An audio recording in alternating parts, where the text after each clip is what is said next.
Subscribe to our YouTube channel and press the bell icon for the latest updates. How to turn on conversation tones on WhatsApp on an Android device. Go to your phone menu. Find WhatsApp.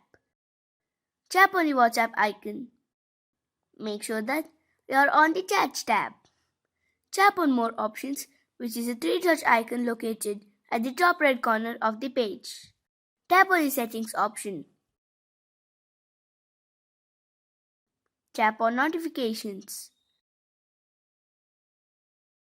Check this box to turn on conversation tones. This is how you can turn on conversation tones on WhatsApp on an Android device.